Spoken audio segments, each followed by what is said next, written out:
Oh, welcome to the Skirball Tapes. And this is the first of the fall 2025 season. And the overarching theme of all the Skirball Tapes has been, what is the radical imagination or imaginations? Who exemplifies it? And our guests today, Patrick, Blenkarn, and Milton Lim, personify it to me. They have been creative in a number of fields. They have been creative in live performance, in theater. They have used and studied psychology, philosophy. Milton has been a dancer, and now they're working with technologies. And they are proof, and this should matter to us all, and I know that it does. They are proof that radical imaginations roam widely and roam freely, that radical imaginations break loose from convention and pulverizing paradigms. They show us the new and they show us the old anew. So again, Patrick, Milton, welcome. I'd like to begin by talking a little bit about the field of video games or about video games, and then move on to this extraordinary creation of yours, Asses Masses, that brings together live theater and video games in a way that we will talk about and I know will enthrall and interest people. But first, video games, the field, it is so huge, socially, culturally, economically. I don't have to tell the two of you that the US military and others use games for training purposes. So I am eager to learn from Patrick and Milton about their own creative practices, about asses, masses, and to have them look together with us at this field that has taken over the last part of the 20th and first part of the 21st century. We have an economic statistic here to get an idea of how huge the field is. Oh, my heavens. $274 billion plus in 2024, projected to $721 billion plus in 2034. Patrick and Milton, what is the appeal you have made? What? This is bigger than global music, Yeah. even bigger than the US debt.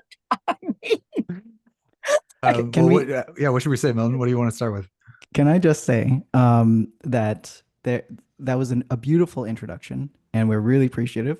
I am so sorry I didn't send in the email beforehand. I don't really call myself a dancer. I oh, I I have been in dance shows, so you're absolutely correct. But to all my dancer friends, with a lot of respect, I don't hold that mantle in the same way. But I have been a performer, and yes, Patrick and I can talk about And I that. But I have just want seen to say him that. dance. I have seen him dance. But this is actually maybe, Milton, a good segue for us to talk about what we do, right? Yeah. Is that, you are a performer, you are an actor who has danced or who dances and can dance. And we are theater artists, theater makers, multimedia artists. We're interested at the core of it all. We're always just interested in performance. Um, and we have made games. So we are theater people who game and make games, and that we don't see that as a kind of contradiction, or we don't see that as it's okay to be a performer who dances and not necessarily a dancer and contribute to a history, a tradition, and a field, right? It's obviously you're bringing a particular perspective to a field.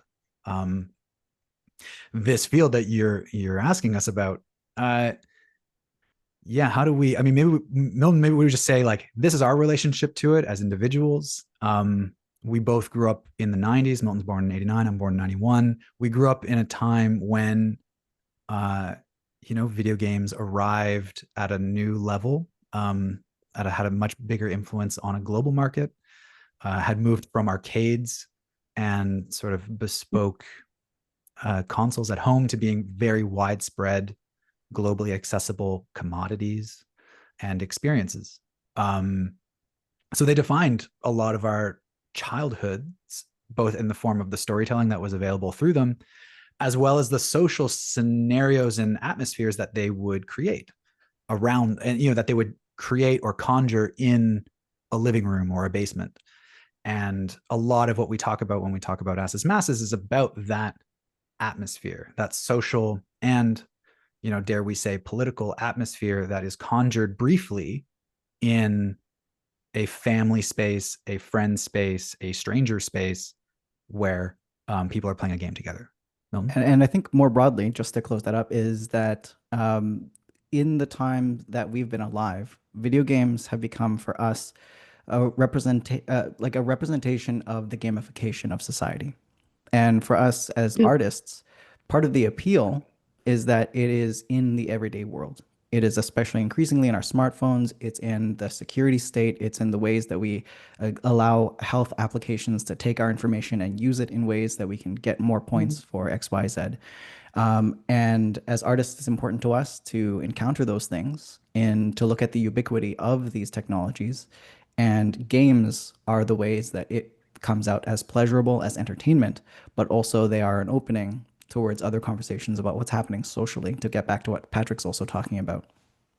Well, that makes enormous sense to me. But when you say the gamification of society, what do you mean? That we look at each other not as, I don't look at you, Patrick, and say, this is Patrick, this is Milton, this is their subjectivity, and so far as I understand it, this is who I think they are. This is what I would hope to know about them. I see a role player. Mhm. Is that what you mean by the gamification of society? There's partially that. I think the control of the metaphors and the ways that we think about the world, especially younger people these days, are talking about like NPCs and non-playable characters, and like they're using and borrowing and like kind of eating again technology and terminology from video game worlds. But also, I think the larger systems at hand and how it's using information and especially technology information towards creating systems that we participate in that are made to be joyous, but sometimes in that joy, it is extracting things from us that are lesser seen. And often in terms like that's the gamification that at least I'm talking about, where it is extracting something from us and we don't really know what it's doing. Yeah, and maybe I could elaborate to say that we are children of that end of the 20th century. Video games are also kind of children of the neoliberal boom in our economic sort of global structure. And so at the same time that communism crashed in the view of certain thinkers and societies, and capitalism really took off on a global scale, video games also benefited from and or participated in that in some way. And we can talk more later about how asses.masses, its own aesthetics, actually try to think back to that time and the sort of ideology that the donkeys have in that story as about this time prior to that boom. But in this particular paradigm where all of our relationships can be translated into value, extractable value, we can render human life as abstract value and not as the subjectivity that you have mentioned to. And Milton, the way that you mentioned it, it makes me think about like I feel like one of Zizek's jokes is that like you are being told to enjoy yourself. Right. Yes. Like the state is telling you, have fun, play now. And one of the things that really started the thinking behind asses.masses was a question about what is it like to be told to work and to be told to play, and the tools that we use to do both are the same things. That we were sorry. That's wonderful. And I assume the word play is what children do, but also this is what we're supposed to do if we're supposed to be happy, happy, happy. Mm-hmm. Mm-hmm. Yeah, exactly. And I would say that is there's a flip side, right? It's like it's both. We're supposed to be playing when we're at work. A good workspace is one where we feel like we're at play. If you love what you do, you'll never work a day in your life, kind of bastardized logic. And at the same time, a lot of our video games, as they got more complicated in their design, allowed players to do more complicated things that looked a lot more like work. So you started to play, you were being told to play at work, but you were also being encouraged to work while at play, leveling up your characters, harvesting virtual carrots, That's wonderful. Let me ask you two quick questions, and then I want to hear more about, and I want our audience to hear more about Asses Masses because I do think of it as a landmark production. Thank you. And I don't want us to ignore this because we have so much else you can say that I found very interesting. Now, my first question, and I don't want to be a pearl clutcher here. I do not want to be seen as clutching my pearls, but what about the question of addiction to the games? You've studied psychology. I think, Patrick, you studied psychology. Milton, did you study it too? Patrick was Actually, philosophy, and I Yeah. was psychology. so I will pass that question to Milton. I think what do we think about addiction to games? Yeah. Yeah, I think we don't often talk about the games that exist in outside of video games, like casinos. Those are also games, Yeah. and those kinds of addictions, games can be very addictive, and especially in the wrong hands, like that kind of power and control around how people elect to spend their time, how we optimize their lives so that they feel like they have to do certain things. Yeah, it's something we definitely have to challenge and kind of be able to reinsert, especially as artists, but also as cultural engineers. Like, how do we reinsert games as not just that? Or and many people within the games industries are also trying to curtail some of this as well, trying to put caps on like, hey, by the way, you've been playing for this amount of time. Do you want to take a step away? But that all exists within a larger paradigm of like addiction to games is so present and so paramount, and people have been talking about that plus the internet, and especially for youth culture, how are they so addicted to it? Why are they so addicted to it? Many people saying, well, it's just better than the shitty world that we live in. Do I believe that? It depends on where you're from, right? And what kind of Yeah. games you're playing. But it is certainly something that we don't talk often enough about in more concrete and specific ways. I think Because if I I could, read, yeah, go yeah. on. No, Sorry, I just read that estimates of internet gaming disorder, Hmm. now a psychologically recognized disorder, estimates from 1.7 to 10% of the US population. well, That's a lot. well, Hmm. and I think this again sort of can give us a bridge into talking about the type of experience that we were hoping to create with Right. Asses Masses, and um, the idea of playing with people in a particular place, space, and context, and what that might do for or help in the name of Mhm. or in the pursuit of curtailing some of this 21st century dopamine, you know, craze Yes. moment that we're in, and to think about, yeah, what are the conditions under which someone um, finds solace in these technologies, among other things, right? Like really the not to say keep saying it's all because of neoliberalism, but but to be like, well, we're living after this moment that has really put the individual experience as the primary Mhm. object of desire, and internet games that also encouraged people to sit alone at the computer, connected to millions, sure, but you're still to some degree alone in a particular context with a kind of anonymity or a kind of um, agency that could be celebrated in its sort of radical individuality, but also it means that you're subject to your own controls, and maybe those controls are being eroded by other forces, not just internal to you, around labor, like if our labor market crashes and people don't have jobs, how do they spend their hours? Well, if they are living vicariously through virtual worlds to to accrue meaning for themselves in their own lives, like, well, that seems like a very logical thing that someone might do. And then we might say, hey, you farm that field in Stardew Valley for 8 hours a day, you're addicted. Well, they're Right. they lost their own job somewhere because the state wasn't making appropriate decisions to support a population, and right, like that. There's a way that we could look at all of those events as products Multi of exactly, yeah, multicultural, yeah, yeah, multicultural. absolutely. Mhm. Very quickly before we go to asses masses, one thing I've wondered about is the reappropriation of the quest theme, Mm, Mhm. yeah. the classical and medieval quest theme. And for this, Tolkien lived, but I've been intrigued by the repositioning of the quest theme, often with a daddy figure, but not always. Um, that gives a sense of meaning and purpose, I suppose, even though it's artificial.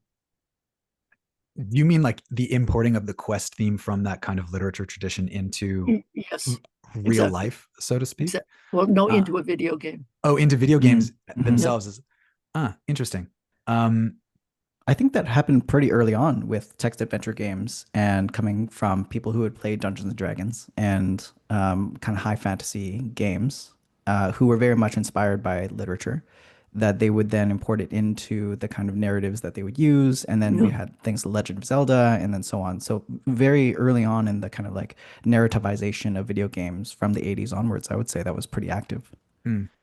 And I am interested in that, um, the relationship between some of these like classical Mhm. storytelling forms, especially around the epic, its relationship to asses masses. We talked a lot about um, ancient texts at the same time as talking about contemporary texts in the broadest sense. When we were making the show, there was a lot of pre-reading in the history of, in just the history of the animal, the donkey, and how it's been represented across, millennia. And I personally think there's a lot of overlap between the worlds of, oral epic storytelling and what we see playing out in some of our contemporary video game, well, contemporary and also just video games of the last 20, 30 years, that you can see that, they're working with the same narrative principles that we as exactly. humans have Exactly. inherited. So I wouldn't necessarily say they're special or they're doing something special with that tradition. It's just, we just keep telling the same damn story. That, like, at a certain point, We're heroes and better. villains and, gods and monsters and, And then, games are great for that. I mean, we were just talking about Grendel and Beowulf earlier before we started recording here, and Milton and I, we were just talking about, like, yeah, like there's so much that you can, there's so much material back there if you oh, were so inclined to, import it into contemporary games, which many games do. I mean, God of War, Milton, you've played all through all of them, and Mhm. they're taking up Norse mythology in a way that makes it feel very real, but also might have a relationship with the kind of flexibility that oral storytellers had in their own day, first telling exactly. those myths.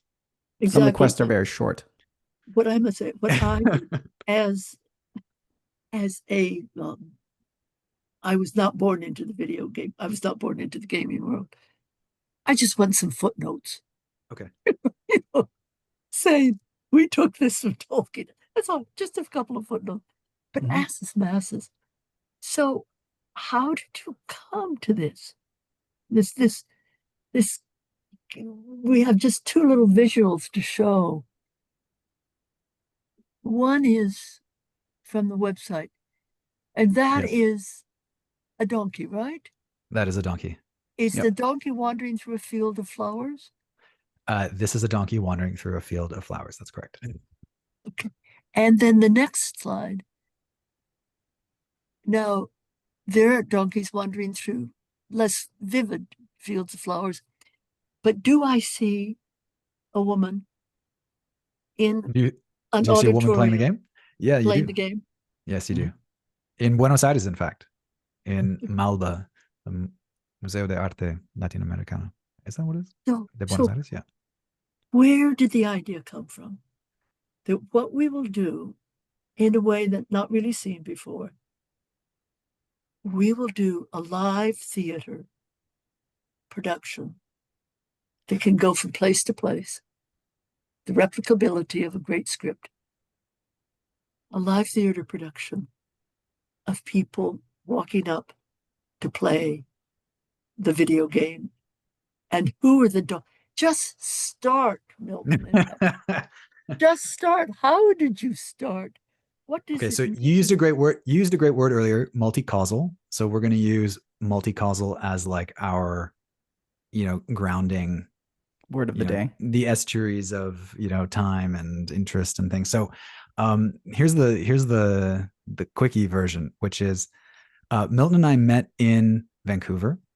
He's from Vancouver. I'm from Ottawa, and I was in grad school. We knew of each other's work. We were interested in each other's sort of The style. work in theater, the work in performance. Yes, his work in dance specifically. No, I mean, I had seen it. It was great. It's a great piece. Can't get away. And so we knew of each other's works, and I was working on things related to books and knowledge. And in my graduate like MFA production, which was a dance show, which we don't have to talk about, called Books. For a period of time during the rehearsals, there was a donkey. And that donkey was like, it was donkey? a person. No, it was a person wearing a giant donkey mask. It was a naked person wearing a donkey mask, actually. And Milton was actually the projection designer on that piece. And that donkey arrived in that show because that was a show about knowledge. And I had found in a book by Alberto Menguel, which is on my shelf over there, which I could have got, a 15th century engraving of a donkey teaching a school of animals. And it was supposed to be like an insult to this current state of education in the Middle Ages or the late Middle Ages. And I thought that was interesting. And so, we brought it into the context of that production. It got cut because that was a production about books and not about donkeys. But there was something about the nature of the way that animal was represented, because if you take a couple Googles or you read a couple more books about donkeys, you realize actually, and you learn that they are very intelligent, very empathetic, like highly, highly attuned animals, that this history of deriding them is in no way merited. And so from one donkey book to another, I spent about 2 years or a year and a half reading every book that had a donkey in it from most of, Western and some Eastern literatures. And at that same time, so, I'm just reading about donkeys, I'm drawing donkeys, I'm making pictures about donkeys, and whatever that is. At the same time, Milton and I started to make another game. That game is called Culture Capital, and it's a trading card game about the arts economy. And really, I would say before that, Patrick and I had practices that we both admired from afar, and then we kind of synced up around Culture Capital about trying to mess with the theater format. Whether or not that was through objecthood, so like Patrick made a piece in which people read a book in a big circle, and I made a projection piece where it was just flashing words in a structural film setting, but set inside of a theater. And we both came from traditions of really challenging the form. And when Culture Capital came about, I pitched the idea to Patrick about like let's make something that we could play out the arts funding in Canada using something akin to Pokemon or Magic the Gathering, and we can have a robust conversation about it at the same time. Who knows? And both of us said, let's do it on stage. And so at the same time as working on Culture Capital, then we started working on Asses.masses very shortly after. And the two projects had very similar philosophies around there's an audience, but they're not silent. And in fact, there's a lot of agency to yell out, to do things. And Patrick, you were the one that came up and said, like, let's maybe make this a video game. Let's put it on stage. And you had all this research about donkeys already done. And so we got started on a bare stage in Burnaby, British Columbia, trying to find out like, well, how can we make the video game actually happened because we don't come from video game development backgrounds. We come from live performance and philosophy and psychology. So we had to teach ourselves. So we opened up some YouTube tutorials and we started going at that time. And 5 years later, You here we opened are. up YouTube tutorials? Yeah, we're Um, entirely Yeah, went to the school of YouTube for asses masses, and I mean YouTube plus time has yeah. great rewards. success, Yeah, success. but I will say there's an irony here, which is that we got a residency at a theater. Great. We Mhm. did not get the funding to do Not so. great. So Not great. everybody was cut. Everybody was cut from the residency. No one could be paid. So we just had a venue. And so the only person who was available to work for free was Milton. And we were already working on our card game about arts funding and value. So it seemed pretty consistent with what we were doing. And we sat on that stage and we started to, we started to rapid prototype games based on the situations that donkeys were living in. And that was like an early phase of, delivering books in, pixel mountains in Colombia, or, carrying tourists on islands in Greece. But, one thing that we should definitely mention is that, again, if you take a couple, Googles of donkeys, you'll find that there is actually a particularly devastating, this is like our animal activist hats on now, but there's a particularly devastating skin trade that's being operated out of parts Ooh, of China, because those donkey skins can be turned into a traditional Chinese medicine product called ejiao. And ejiao, historically, I mean, this is where I'm going to get nerdy about it, but traditionally, ejiao was a product that was so coveted and so expensive, that only really the highest of the upper class and or the emperors could consume, because who else is going to have the capacity to literally liquidate their laborer? And following, again, this, to go back to the 1980s and 90s, following a particular moment in Chinese history when all of a sudden a whole new bunch of money could enter into that economy and drive up the standards of living, people were able to start purchasing things that would signify back to them and their community status. And one of those things was ejiao. And so now you have a whole bunch of people, millions of people buying ejiao, and there is not enough supply because donkeys live for like 50 years. They don't, they're not, they take some time to grow.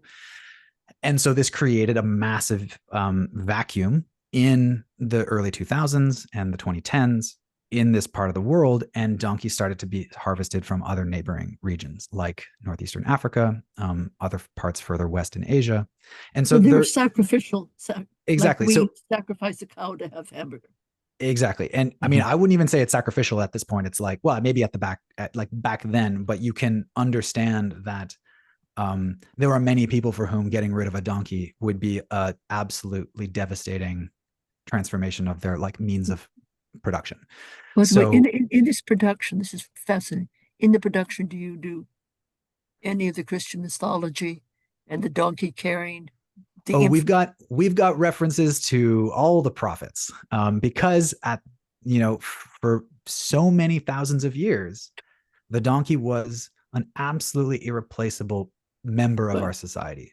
but And if you skip forward 2,000 years, you now live in a world where, one, donkeys have been disappeared from most of our urban centers in North America and Europe. They are also being consumed. Like literally, the former laborer is being liquidated and consumed in parts of the world, despite being, in a country that is pro-labor, for certain philosophical reasons. And so, all of these details are behind a question about how are we working today and how are we playing? And as we sat on that stage and started thinking about the value of life, the value of beings, because we were already talking about what the value of art was. What does it mean? What's the value of being together? What is the value? What's the value of being at all? We started to try to look at how to engage with questions around the value of a donkey's labor, value of a donkey's life. Does it deserve to play? Where have the manual workers gone? And so we opened Pandora's box, and we had all those questions, and eventually things got synthesized into a pixel art and a 3D art, uh, story just one together. beautiful. What you saw there was a picture of the very early prototype of what is called the astral plane, and that is where donkeys go when they die in our story. And that's maybe a good time for us to say that this show is full of ass puns, because Yes, somehow our language, the English language that we three at least share, is really it's got this very convenient coming together of two words, namely that of this animal and that of our behinds. Yes. And is that masses too? Puns on masses. And mass contains the ass and contains. So this is so clever. But oh, thank you. There is the game, and people, as I understand it, come up and choose to play. But how much does the game change according to the player that is summoned from the audience? We often like to say that there are two different games at the same time. There's the video game that we have created of asses.masses, which exists on the screen and in the computer, and it's in the room, of course, but there is also the social game that's being played with the audience. It's less clear what the goals are of the game, but it is running synonymous with what's happening inside of the video game itself. So what happens in the game, like many role-playing games, especially Japanese role-playing games, there are different branches of different stories. We won't get into any details, no spoilers, but there are different branches, different things happen to different characters. There's not just one hero, but also inside the room that is highly dynamic. And so what ends up happening is one person might step up and they might play a certain character. They might be attributed to that character for the rest of the 8-hour experience.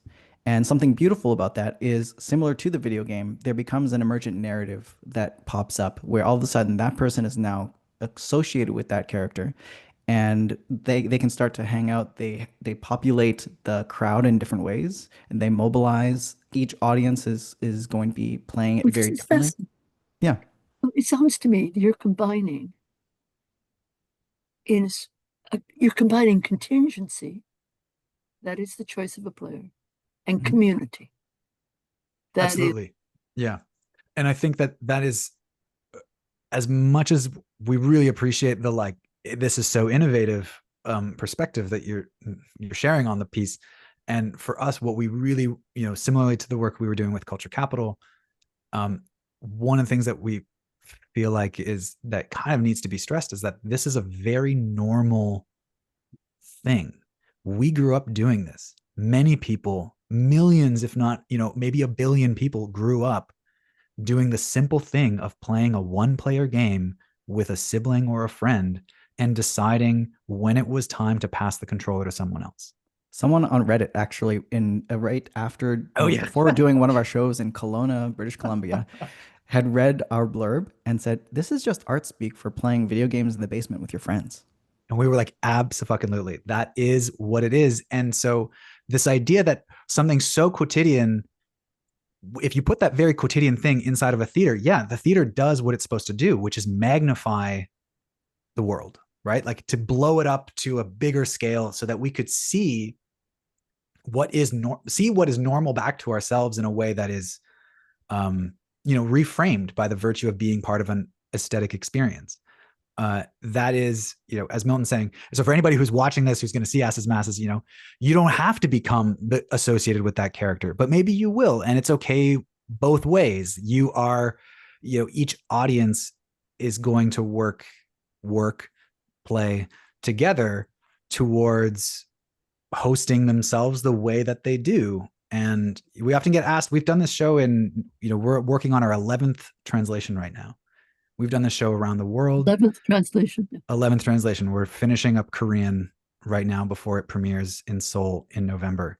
And how much does it change from audience in the translations? Well, in the different areas. This is what's so funny is people say, "Oh, but it's got to be so different in that country."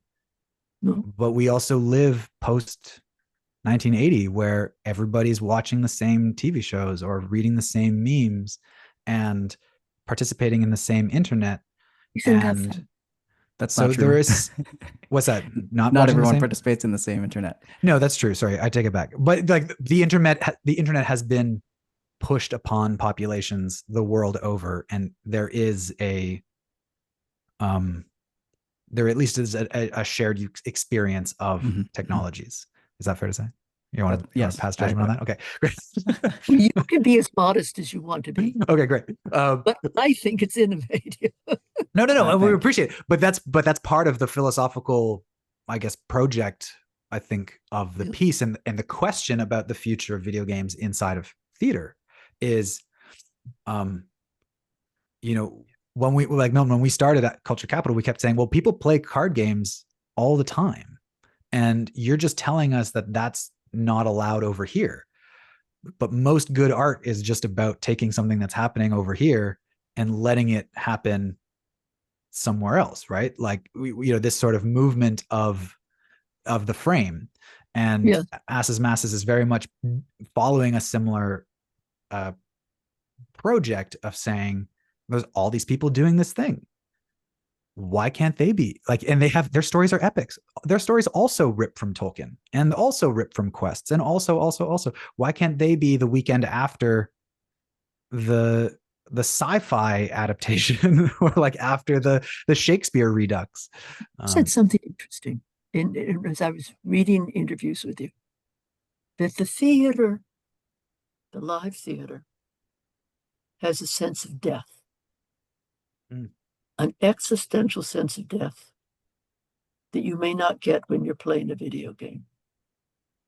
I don't know if we go back to Aristotle and that you have to be there for pity and terror, that there's a bodily experience with the actor that gives you a sense of life and death. But am I underestimating, clutching my pearls? Am I underestimating? I don't think it's about clutching pearls or underestimating. I do think it's true. Patrick, I often bring up 2013. Jesse Schell had a conference talk at the Game Developers Conference, and he often talked about the difference between theater and video games is that theater is very good about handling death and drama, because in video games, especially at that time, death was meaningless. A lot of things were die and retry, and if your character died, it didn't mean that much, or if it did, it was within a narrative kind of role-playing game. And it's very central to the theater. Death is kind of everywhere in the theater, whether or not that's social death or it's bodily death or anything else like that. It is ephemeral. You can't return to it. I would say video games are starting to do that more, but it is a challenge and has been for many times in the video game industry, which is much more wrapped up in the world of capital and trying to make things efficient and sellable and have products, to have things that people it can only do once and then it's over. Yeah. And that was very important to us. I mean, Milton brought that talk to the table, either before we started or while we were doing it in the first days, because it has been important to us that every time that there is a failure in asses.masses, however that takes a shape, it doesn't have to be death, right? Failure often gets sort of codified as like you failed, you died, you get to retry. We would choose, when we were writing, failure means we're going to go another direction because the road is like the way is shut.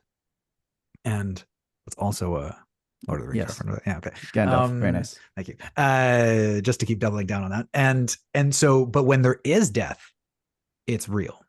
So when someone dies in asses.masses, that is a real death.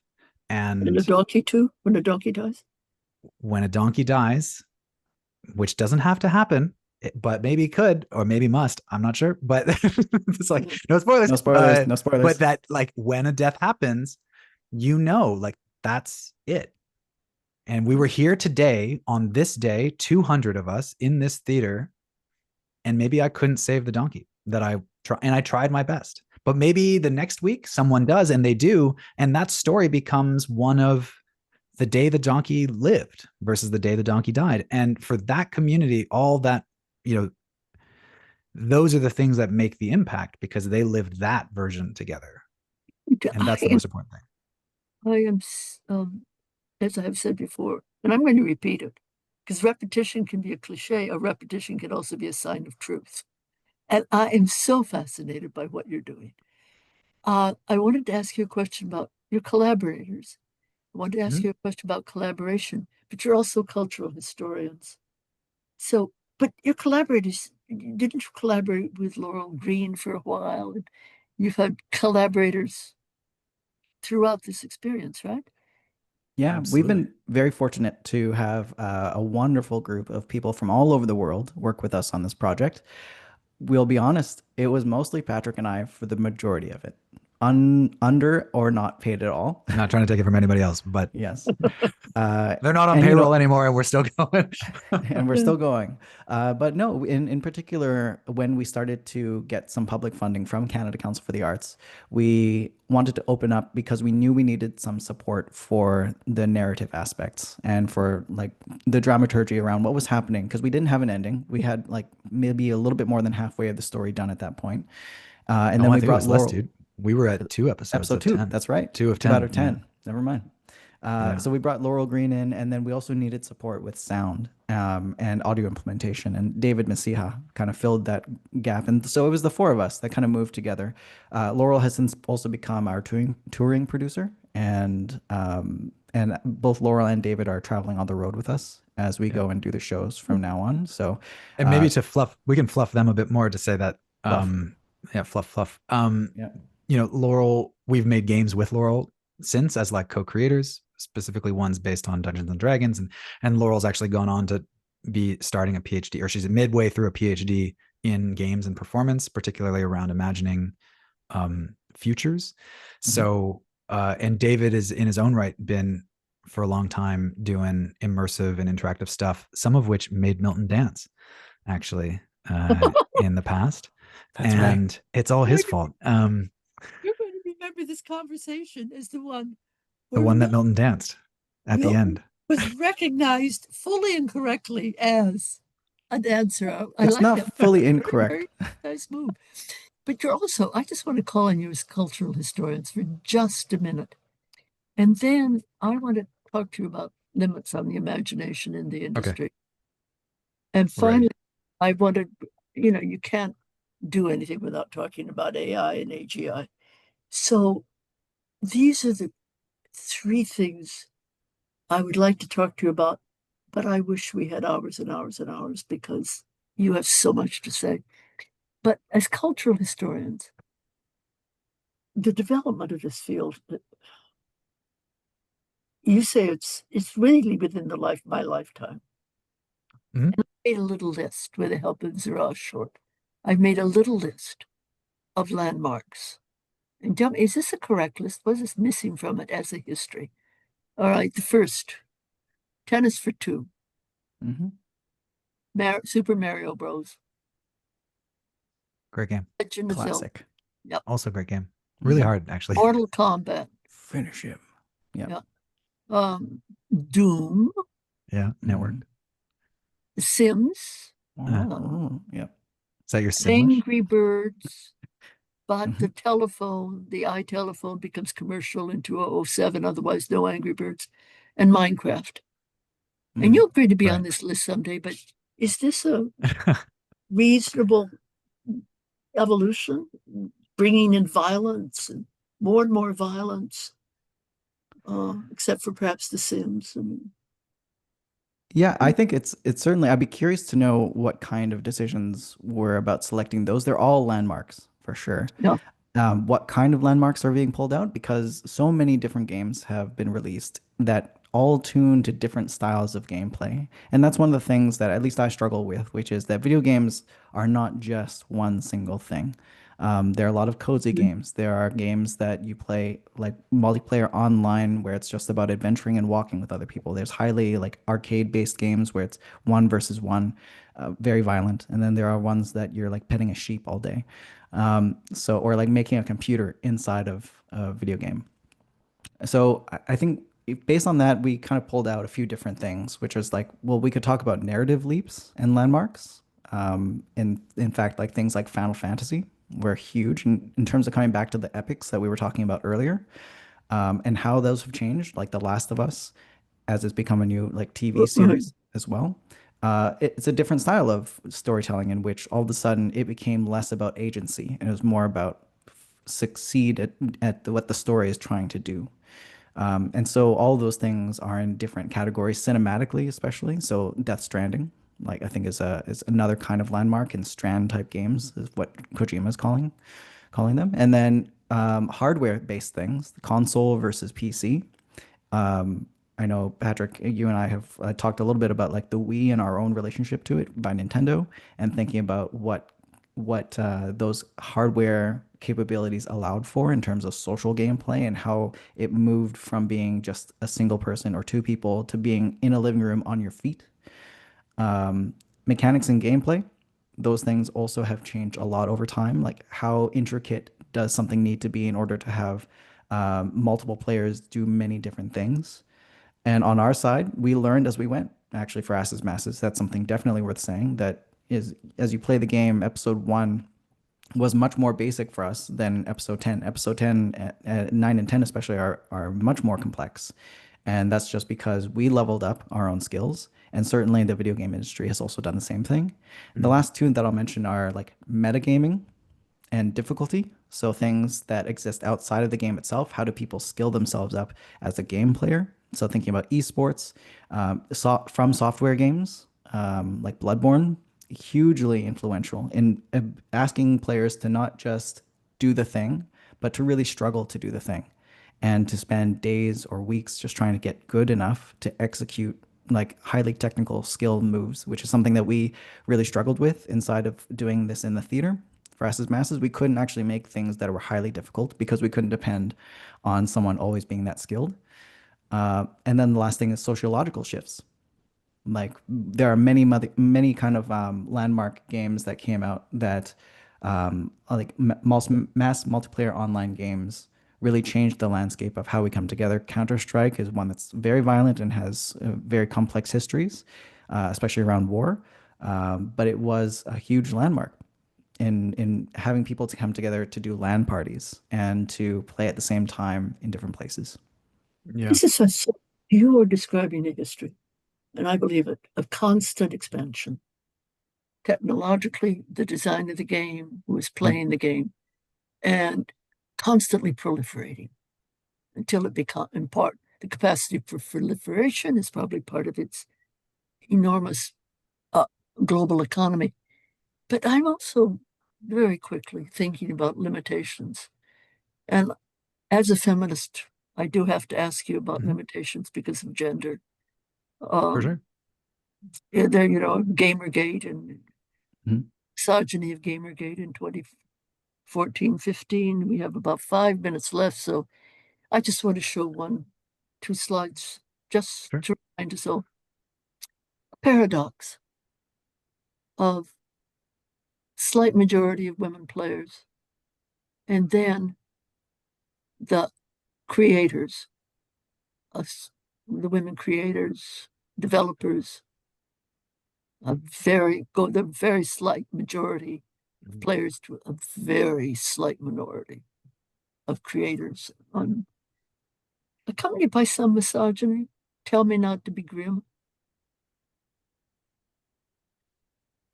I think this is like, I mean, I don't. So I'll be frank. It's like I don't play online games, and Mm. actually, I stopped playing video games for half of my life.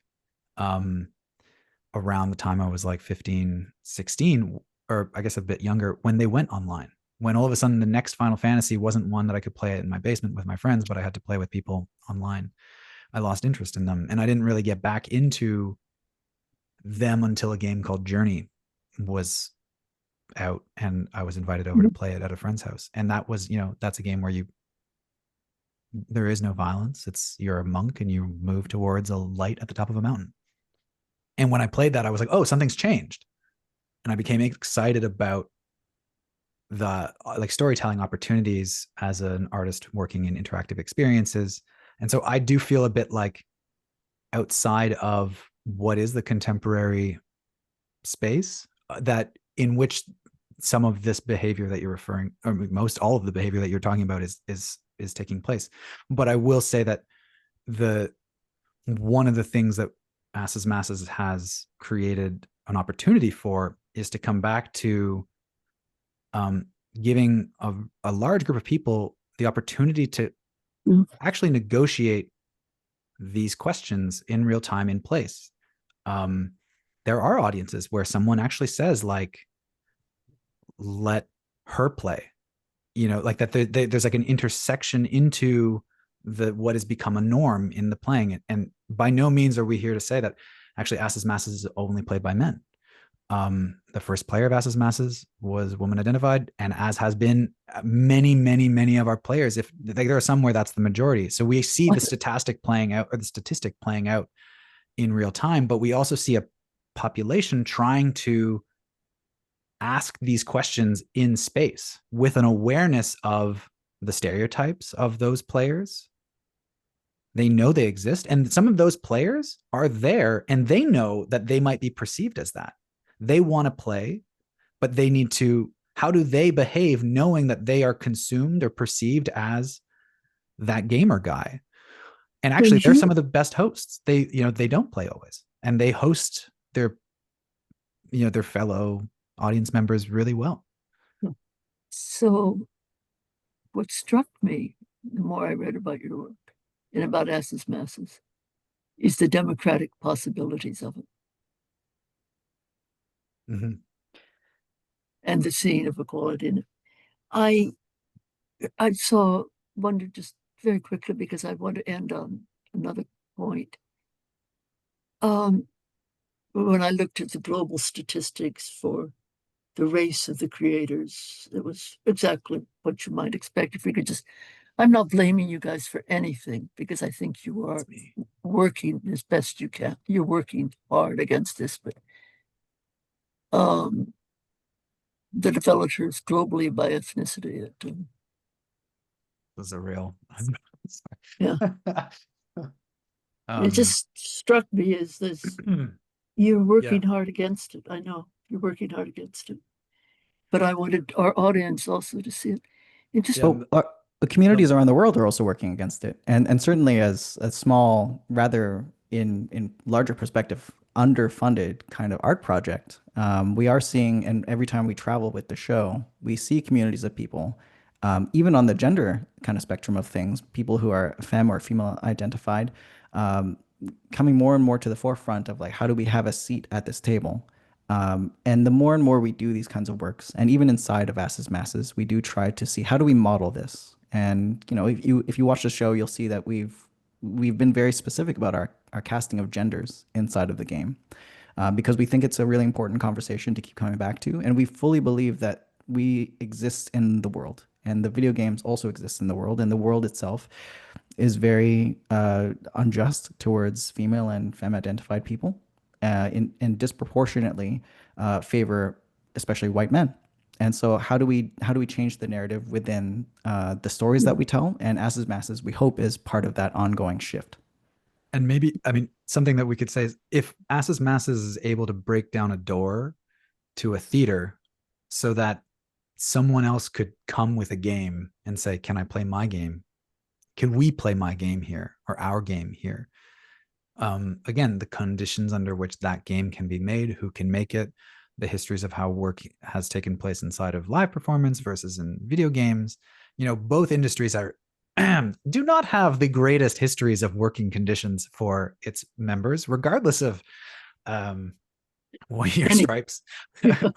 but the hope is that, as Milton's saying, we have many people who come and say, I never go to the theater. One, we have those people who come. We have two people who say, I never would have thought this would be allowed. Like, who's the super ego that has told us all that we couldn't do Shakespeare this weekend and not Final Fantasy the next? The theater is big enough to hold all of these stories and traditions, as well as all of these communities who are, if they're willing to use the theater despite its, possibly detracting histories, as an agent of collective action and storytelling and sort of like self-determination, then like let's run with it, and let's see what else we could put in there towards that future. Absolutely. But there's so much money, and some of the corporations are so big. Yeah. Is there still room for that kid of any gender in a dorm room to get a game out there? And similarly, is there still room for a playwright or a director or a theater producer? Is there still room for that small theater, which is such a lifeblood of art? Is there still room for these crazy youngsters? Yes, yes, there's room, but I think Yes, but Reassure me, Milton. well, we always come back to like, well, what are the metrics of success? And so if people are saying like, oh, can I make it? Can I make it where? Within what? And I think that Patrick and I are great examples of people who we actually don't fit in with the larger theater community. And we have lots of friends in it. We pay really close attention to it. We run the National Archive of Canadian Performing Arts Documentation because we really believe in the power of theater. But at the same time, like we knew that we needed to create our work in a different kind of mindset, in a different context. And so we're not well versed enough to speak at all about the distribution channels of Steam and how those are doing today, because there's so many bad games that are being put out that are not thought through well enough, and it's hard to be seen. But yeah, if you want to make a game, you can make it. If you want to make a piece of performance, you can. And I think there's the narrative that we hear a lot from young artists that like, oh, I wish that I could. And as people who are self-taught from watching YouTube and kind of just find the right person that just says yes, and Patrick and I found each other, like we really firmly believe, yeah, you can make it, and then you can just keep finding the right communities in which it might want to go to. But I would say my yes but is to say that we didn't just make a game, right? We set out Mhm. to make an You've experience in a place at a time in a particular way. And that is, I would say, typical of everything that we've made as individuals as well as collaborators. And with our other collaborators too, like the objective has always been to say that the way we do the thing now isn't the only way we need to do it, nor the way that we should be doing it forever. You will hear many people say that, like, oh, where is the best theater in Canada? It's Stratford.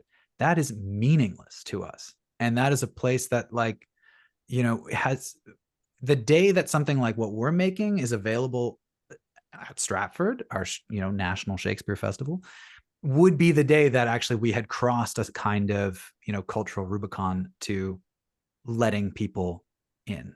But right now, when you say, like, can they make it? They absolutely can. But the places that our grandparents think making it looks like, or rather, I'll just say my parents, it was a long time to convince them that, like, Stratford is meaningless to me. And actually, you shouldn't care about it either. I was making obviously, thank you for those comments, because I see the pun on making it. There's making it, there's doing it, there's Oh, yeah, that's creating, great. and then there's Mhm. conventional success. And Yeah. you have been making it in the first sense of the word. You have been. But just before I close with my closing remarks, one has to ask AI, AGI, what's going to happen? Are the donkeys, are there, by the way, Milton, I hear that you're thinking of designing a theme park with a fortune teller. The fortune teller doesn't dance, don't worry. The fortune teller is AI generated now. Have I been misled by the research I've been reading? No, this is correct research. It's a project that I've been conceptualizing for a while and that I've been making with my friend Sean Chua in Singapore around theme parks as kind of extensions of performance or that hold performance, not unlike what Patrick and I are doing with video games and card games. But actually, I would throw this a little bit over more to Patrick, who's been working more discreetly with with AI inside of video games, because mine is much more like theoretical research, whereas his is implemented inside of another video game for the stage. Patrick? Yeah, I guess so. There's what do you do after a show that's just a video game, I guess, and that you've accrued 5 years of skills making video games? Maybe you test out making another kind of video game in a different way. And as part of Under the Radar in New York City, Theater Me Too in Brooklyn is producing a show called 2021, which is Well, made Theater by, Mewtwo is doing that. Oh, absolutely, yeah, Hey, Ruben. Hey, Justin. And that Yeah, show I've been. Yeah. is being made by myself and two other collaborators, Cole Lewis and Sam Ferguson, and they're spearheading an AI recreation of Cole's father. And it's sort of a, how to sum this up in closing arguments, but just to say that part of the question of, okay, one, to go back to something that, Jesse Schell, the thinker designer that Milton called into this conversation, he also had Milton, do you want to do your gloss on what that talk is? Because it's pretty It's much the like exact same talk, Milton's been actually. saying it's the same talk, but Milton's been all right. Finish. What's the talk? How does it end? Well, the talk is him just positing back in 2013 that artificial intelligence is going to change from us in video games having virtual avatars to virtual companions. And he thinks that it's a solution for the theater versus a video game problem, which is that in video games, it's die and retry, and there's no drama, there's no death. But if you have an artificial intelligence agent that is going to be with you through your life, that's going to remember all the times you've won and lost games, that's going to take your ancestors through life and be handed off to you. He's like, that is a different kind of drama that we have not yet seen in video games that allows us to access the verbs that are not just the violent ones that you've been talking about, Catherine, but also the ones up here. What are the head verbs that allow us to contemplate, to do all the things that we do so well in the theater? And so artificial intelligence is coming up fast, and it's going to be implemented in video games and already has been in very basic ways, but increasingly so. It's going to take us to another place where I think it's going to bridge, and maybe this is coming back to the theme park. I think it's going to bridge the space between video games, art, and performance and liveness in ways that are much more porous than it is just to, oh, I like to go to the theater to see a show. And instead, it's going to be, this thing is with me 24/7, and it's going to live with me in ways that we can learn from theater, we can learn from video games, but it exists with us in the world. So this show that's at Under the Radar that I've been making is a show in which we play the last few weeks. We play a reenactment, so to speak, of the last few weeks of Cole's father as he was dying in a US hospital. And she was in Canada during the pandemic and could not be there. And so we play out this period of isolation in this man's life in a video game format. And at the culmination of the video game, we encounter an AI version of him that Cole has created. And this question of how do we care for the data of our loved ones and family members? Because that data, as Milton's saying, this idea about, becoming a companion. Well, in the moment of like profound loss of a family member, all of a sudden you become accompanied by all of their data, and their data can take various forms. And to add a bit of, oil or a bit of gas to the fire, what do you do when your father is of very different political stripes than you? Or what do you do? How do you take care of the data? What if your companion one day all of a sudden just kind of becomes a Trumper and or espouses particular political views around women? And you could say, well, their data comes from being of a generation, but still, how do you decide about the time that the companion needs to go, and or to what rights do these companions potentially have in the future? All of these questions that come from exactly what Milton's talking about. Yeah. We're trying to sort of say, look, we're gonna put this on stage so that we can ask this question, and the logical movement from live, material through digital, through data, and where do we go from there? Well, thank you. Thank you. The radical imagination is always restless, always has dreams, also nightmares and visions. Your dreams sound less apocalyptic in some, which is like a beautiful river running through our time. So thank you so much for your restless imaginations. I understand you might be working on a show too about animals again together. I wish you well with whatever you're doing, and I hope the donkeys are not tortured. And I hope the donkeys in their red fields are given the respect that they're due. So thank you very much. Thank you very much, Patrick and Milton, and people within traveling distance of a performance of Asses and Masses, which is now going around the globe. Has it hit China yet? Nope. Okay. As it No. travels around. We're pretty close. We're going to Korea. Yeah. Try to see it. You'll be in the presence of transformative imaginations. And again, if you're in the New York region, we're in luck because there'll be a performance on Saturday, October the 4th at 1 p.m. in the Skirball Center at New York University. Expect the new, expect the demanding, and in terms of community, expect the reassuring.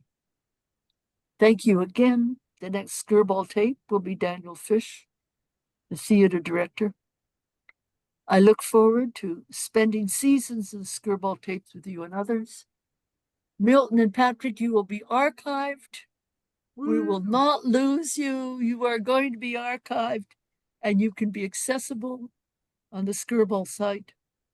So let me end by saying, let's all keep working in these times for freedom of thought, working for freedom of the imagination, working for freedom of inquiry and creativity. And let us keep working for a culture without censorship, whether it comes from our dear leader or others. Thank you for being such free and creative spirits. I've had a wonderful time with you, and I Thank you so appreciate much. the time you have given us. Thank you, Catherine. Bye That from means a lot. Catherine Stimpson. Goodbye from Skirball Tapes. And again, Patrick and Milton, keep making in the sense of creating. We need you. Thank you. Thank you.